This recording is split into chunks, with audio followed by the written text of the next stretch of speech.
ಗುರು ಅಂದರೆ ಯಾರು? ಗು ಅಂದರೆ ಕತ್ತಲೆ, ರು ಅಂದರೆ ದೂರ ಮಾಡೋದು. ಗುರು ಅಂದರೆ ಕತ್ತಲೆಯನ್ನು ದೂರ ಮಾಡೋರೆ ಗುರು. ಸಂಸ್ಕಾರದಿಂದ, ಮಾರ್ಗದರ್ಶನದಿಂದ ಆಧ್ಯಾತ್ಮಿಕವಾಗಿ ನಮ್ಮನ್ನು ಕತ್ತಲೆಯಿಂದ ಜ್ಞಾನದೆಡೆಗೆ ಕರೆದೊಯ್ಯೋರೆ ಗುರು.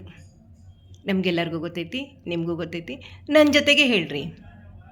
ಸೊ ಗುರು ಬ್ರಹ್ಮ ಗುರು ವಿಷ್ಣು ಗುರುದೇವೋ ಮಹೇಶ್ವರ ಗುರು ಸಾಕ್ಷಾತ್ ಪರಬ್ರಹ್ಮ ತಸ್ಮೈ ಶ್ರೀ ಗುರುವೇ ನಮಃ. ಗುರುವೇ ಸರ್ವಲೋಕಾನಾಂ ವಿಷಜೆ ಭವರೋಗಿಣಾಂ ನಿಧಿಯೇ ಸರ್ವವಿದ್ಯಾನಾಂ ದಕ್ಷಿಣಮೂರ್ತಿ ನಮಃ. ಅಜ್ಞಾನತಿಮಿರಾಂಧಸ್ಯ ಜ್ಞಾನಾಂಜನಶಲಾಕಾಯ ಚಕ್ಷುರುನ್ಮಿಲಿತೇನ ತಸ್ಮೈ ಶ್ರೀ ಗುರುವೇ ನಮಃ. ಅಂದರೆ ನೋಡ್ರಿ, ಗುರು ಬ್ರಹ್ಮ ಗುರು ವಿಷ್ಣು, ಬ್ರಹ್ಮ ವಿಷ್ಣು ಮಹೇಶ್ವರ ಎಲ್ಲರೂ ಗುರುವೇ. ನಾವು ಪೂಜೆ ಮಾಡುವಾಗ ಫಸ್ಟ್ ತೊಗೊಂಡು ದಕ್ಷಿಣಾಮೂರ್ತಿ ಗುರುಗಳನ್ನು. ಮತ್ತು ಇನ್ನೊಂದು ಕಡೆ ಹೇಳ್ತಾರೆ, ತಿಮಿರಾಂಧಸ್ಯ ಕತ್ತಲುಗಳನ್ನು, ಅಜ್ಞಾನದಿಂದ ಅಂಧಕಾರದಿಂದ ನಮ್ಮನ್ನು ಬೆಳಕಿನೆಡೆಗೆ, ನಮ್ಮ ಕಣ್ಣುಗಳನ್ನು, ನಮ್ಮನ್ನು ಬೆಳಕಿನೆಡೆಗೆ ಯಾರು ಕರ್ಕೊಂಡು ಹೋಗ್ತಾರ ಅವರನ್ನು ಗುರು ಅಂತ ಕರೀತಾರೆ. ಸೊ ಗುರು ಅಂದ್ರೆ ಬರೀ ಶಿಕ್ಷೆ ಕೊಟ್ಟ ಗುರು ಅಲ್ಲ, ನಮ್ಮನ್ನು ಸರಿದಾರಿಗೆ ತಂದಂತಹ, ಕತ್ತಲಿನ ಜೀವನವನ್ನು ಬೆಳಕಿನೆಡೆಗೆ ತೆಗೆದುಕೊಂಡಂತಹ ಗುರುವನ್ನು ಗುರು ಅಂತ ಕರಿತೀವಿ. ಸೊ ಇನ್ನು ಜ್ಯೋತಿಷಕ್ಕೆ ಬರೋಣ. ಜ್ಯೋತಿಷದೊಳಗೆ ಗುರು ಅಂದರೆ ಯಾರು? ಕಾಲಪುರುಷನ ಕುಂಡಲಿ ಅಂತ ತಗೊಂಡಾಗ 9ನೇ ಭಾವದ ಅಧಿಪತಿ, ನವಮ ಭಾವದ ಅಧಿಪತಿಯನ್ನು ಗುರು ನವಮ ಭಾವದ ಅಧಿಪತಿ, ಭಾಗ್ಯ ಭಾವದ ಅಧಿಪತಿ. ನಮಗಿನ್ನೇನು ಬೇಕು? ನಮಗೆ ಭಾಗ್ಯ ಬೇಕು, ನಮ್ಗೆ ಹಣೆ ಬರ ಚೆನ್ನಾಗಿರಬೇಕು. ಆ ಭಾಗ್ಯ ಭಾವದ ಅಧಿಪತಿನೇ ಗುರು ಕಾಲಪುರುಷನ ಕುಂಡಲೆ 4ನೇ ಮನೆ, ಅದು ತಾಯಿಯ ಮನೆ, ನಮ್ಮ ಸುಖದ ಮನೆ. ಅಲ್ಲಿ ಉಚ್ಚರಾಗ್ತಾರೆ ನೋಡ್ರಿ. ತಾಯಿ ನಮಗೆ ಮೊದಲ ಸಂಸ್ಕಾರ ಕೊಟ್ಟಂತಹ ದೇವತೆ ಗುರು ನಮ್ಗೆ. ಸೊ ನಮ್ಗೆ ಪ್ರಥಮ ಗುರು ತಾಯಿನೇ. 4ನೇ ಭಾವದಲ್ಲಿ ಗುರು ಉಚ್ಚರಾಗ್ತಾರೆ. ಸೊ ತಾಯಿಯನ್ನೇ ನಾವು ಮೊದಲು ಗುರು ಅಂತ ಹೇಳ್ತೀವಿ. ಗುರು ಸರಿಯಾಗಿದ್ದಾಗ, ಗುರು ನಮ್ಮ ಹಾರೋಸ್ಕೋಪ್ನಲ್ಲಿ ಚೆನ್ನಾಗಿದ್ದಾಗ ನಮಗೆ ಸುಖ ಸೌಕರ್ಯ ಜೀವನ, ಸಂತೃಪ್ತಿಯ ಜೀವನ ನಮ್ಮದಾಗ್ತೈತೆ.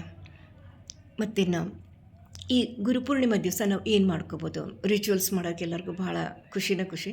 ಸೊ ಏನು ಮಾಡ್ಬೋದು ನೋಡ್ರಿ, ನನ್ನ ತಾಯಿಗೆ ಮೊದಲನೆಯ ನಮಸ್ಕಾರವನ್ನು ಸಲ್ಲಿಸಿ ಆಶೀರ್ವಾದ ತಗೊಳ್ಳೋಣ.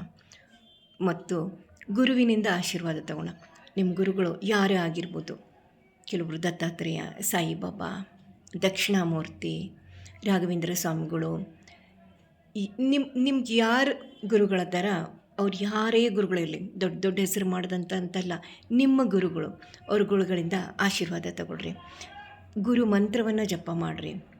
ಯಾರಾದರೂ ಗುರು ಸಾಧನೆಗಳನ್ನು ಮಾಡಬೇಕು ಅಥವಾ ಸಾಧನೆಯನ್ನು ಪ್ರಥಮವಾಗಿ ಸ್ಟಾರ್ಟ್ ಮಾಡಬೇಕು ಅಂತಿದ್ರೆ ಗುರುಪೂರ್ಣಿಮೆ ಅತ್ಯಂತ ಒಳ್ಳೆಯ ದಿನ.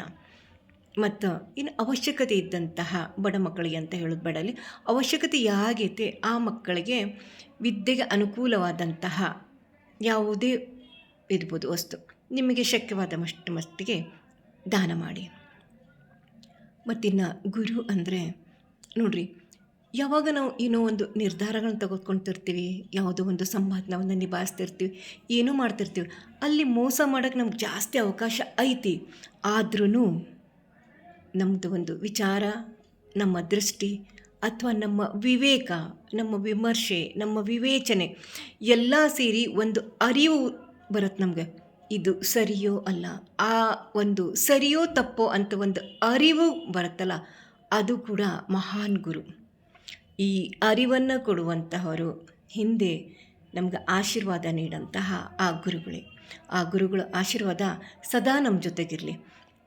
ಈ ಅರಿವೆಂಬ ಗುರು ನಮ್ಗೆ ಜೊತೆಗೆ ಪ್ರತಿ ಹೆಜ್ಜೆಗೂ, ಜೀವನದ ಪ್ರತಿ ಹೆಜ್ಜೆಗೂ ನಮ್ಮ ಜೊತೆಗಿರಲಿ.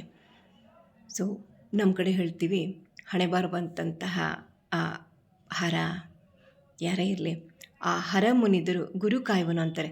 ನೋಡ್ರಿ, ಗುರುಗೆ ಎಷ್ಟು ಅಂದರೆ ಯಾವ ಉನ್ನತ ಶ್ರೇಣಿ ಐತಂದ್ರೆ, ಹರ ಮುನಿದರು ಗುರು ಕಾಯುವನು. ಗುರು ಇದ್ದರೆ ಸಾಕು ಅಂತಹ ನನಗೆ ನನ್ನ ಜೀವನದ ದಿಕ್ಕನ್ನು, ನನ್ನ ಪಥವನ್ನು ನಿಜವಾಗ್ಲೂ ನಾನು ಏನು, ನಂದು ಹೆಜ್ಜೆ ಹೇಗಿರಬೇಕು, ಪ್ರತಿಯೊಂದು ಮಾಡುವಾಗ ಇದು ಸರಿಯೋ ತಪ್ಪೋ ಅಂತ ಅರಿವನ್ನು ನನಗೆ ಹಾಕಿ ಒಂದು ವಿವೇಚನೆ ಮಾಡುವಂತಹ ಒಂದು ದಿವ್ಯ ಶಕ್ತಿಯನ್ನು ಕೊಟ್ಟಂತಹ ಆ ನನ್ನ ಮಹಾನ್ ಗುರುವಿಗೆ ನಾನು ನಮಸ್ಕರಿಸ್ತೀನಿ. ನಿಮ್ಮ ಎಲ್ಲ ಗುರುಗಳ ಆಶೀರ್ವಾದ, ಆ ಗುರುವಿನ ಆಶೀರ್ವಾದ ನಿಮಗೆಲ್ಲರಿಗೂ ಇರಲಿ.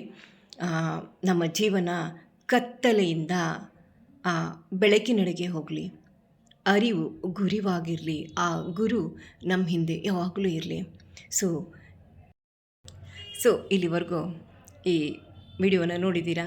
ಗುರು ಪೂರ್ಣಿಮೆಯ ಮಹತ್ವ, ಗುರು ಅಂದರೆ ಯಾರು, ಗುರು ಪೂರ್ಣಿಮೆಯ ಮಹತ್ವವೇನು, ಗುರು ಅಂದರೆ ನಿಜವಾಗ್ಲೂ ಅದೆಂತಹ ದಿವ್ಯ ಶಕ್ತಿ ಅಂತ ತಿಳ್ಕೊಂಡಿರಿ.